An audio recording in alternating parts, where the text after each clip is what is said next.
When you enter the new Heroic Anthem power-up KvK, you get access to two new commanders, Torgny and Wafura, and they come fully maxed out. All you have to do is put the talents in. Now let's do that. Now there's a new tree called Engineering. The only thing you need to know about it is you need to go all points on the Engineering tree, because these two commanders you're just gonna use with Siege.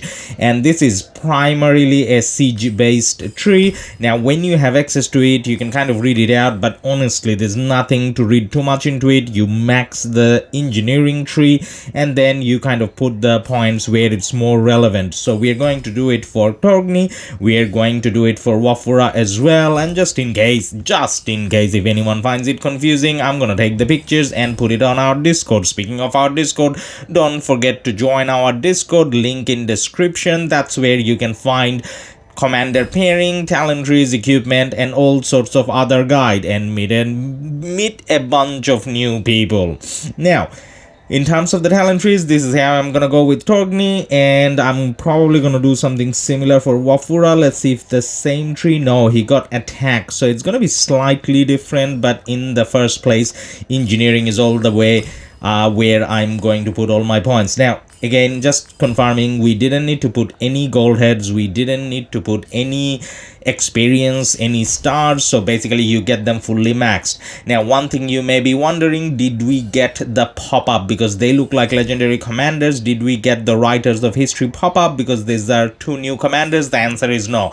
So they give it to you for free and they take it away, and you don't have to invest anything. You don't get the bonus of, you know, being able to buy the Writers of History. But either way, we're just talenting it out, and it kind of looks like this is, you know, all we could do.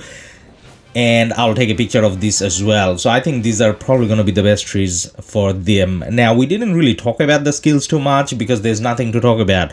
The reason why I'm saying there's nothing to talk about is because this is not a commander investment decision you're going to be taking. I'm still going to go through the talents. If you want to have a read of them, you can. Basically all it does is it increases siege stats, and then the primary skills focus on making sure your arrow towers are a little bit better. So that's pretty much the only purpose you're going to be using these commanders for.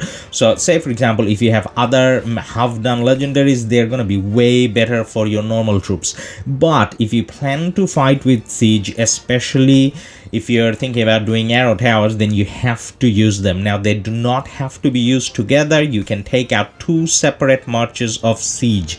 Now when you're taking the siege marches, you can fight with them as if it was a normal march, and you can do towers. Now we're going to take a look how you do the towers. So basically I'm going to take out two separate marches, Wafura, and I'm going to put another siege commander there. How about what's her name again? How about Sundiok? Let's put Sundiok there, and let's take it out all siege. Now one other thing, I'm not too sure whether you guys noticed, you can't put equipment on this commander. So in the previous screen when we were taking them out, there was no option for us to put equipment on this commander. So even if you have, I guess, farming equipment which are, you know, high on siege damage and whatever, it didn't look like we can put them on. So we basically take them out, and then we click on that tower icon that was on the commander screen, and then it will start building the tower. It looks like it takes about 2 minutes to build the tower. Now one other thing to remember, whilst you're building the tower, you can't cancel building it, you can't return home. So basically you're stuck for 2 minutes. So during those 2 minutes, people can kind of come and kill you unless you're prepared up front, and we will kind of look at the other new feature whilst that, you know, 2 minute is going on in the background. Now blockade mode, you can see that there are two modes your troops can be. One of them is peaceful, one of them is aggressive. Now initially I was thinking peaceful means you're gonna, you know, take your marches out, they're gonna stand there, they're peacefully gonna stand there, they're not gonna attack anyone. But if an enemy troop comes under aggressive, they will attack. But I was wrong. The peaceful and aggressive is not for the blockade. It's in terms of how your troops generally act on the field. This is nothing to do with the blockade. So if you have on peaceful stance, they're not going to attack enemy troops that they can see. But if you have on the aggressive stance, then enemy troops that's on your path, they're gonna attack. So this is not to do with the blockade, this is more to do with how you react to the blockade. We'll talk more about it. But now, as you can see, we started hitting a barb, and you can see that the primary commander is actually casting its skill. Now I spoke with a few other people, and I kind of found out that the secondary commander that you have when you're in the tower mode doesn't kind of have an impact. But then you should still put like a secondary that means something, because whilst you're going towards the tower mode and you could have some fighting, so putting a secondary definitely works. Now the second thing is, when you're trying to build a tower, if you have any non-siege troop in the mix, then you can't build the tower.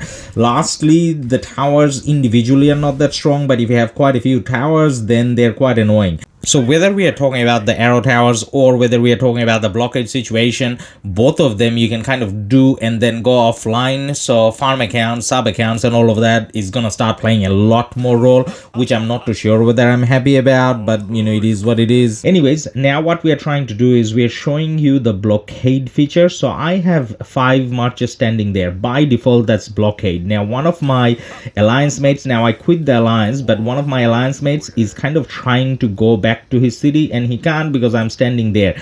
Now I was peaceful, I was aggressive, and it doesn't make a difference. I wasn't attacking him.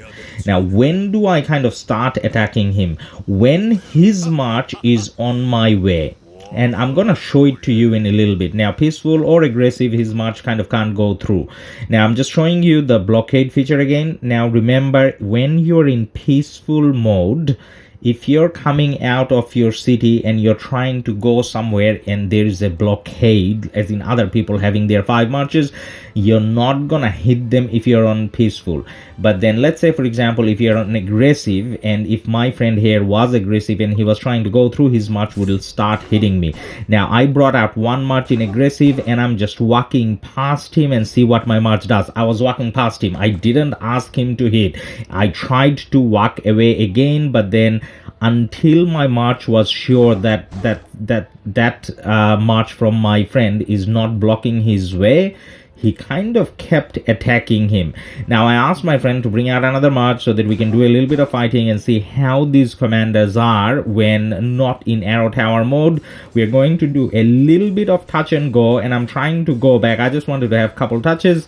Now I ended up doing a little bit more than a couple touches, and my march also started hitting the other march because it thought that march was blockading, and now I was in aggressive stance. That's why I was auto hitting. If I wasn't in aggressive stance, I wouldn't be auto hitting. Now there's something funny here going on. So with the 2 siege commanders, I was fighting against someone with infantry, and the commanders they have are kind of decent. Let's look at the troop buffs. So it's a maxed Frederick and a half done Richard, obviously much better than, you know, siege, but we had a 10,000 to 3,000 severely wounded situation. Now that kind of says that this is nowhere near as good as an open field commander, but then still kind of useful if you're trying to fight with siege. Now that is it for the short video. Hope you can like and subscribe.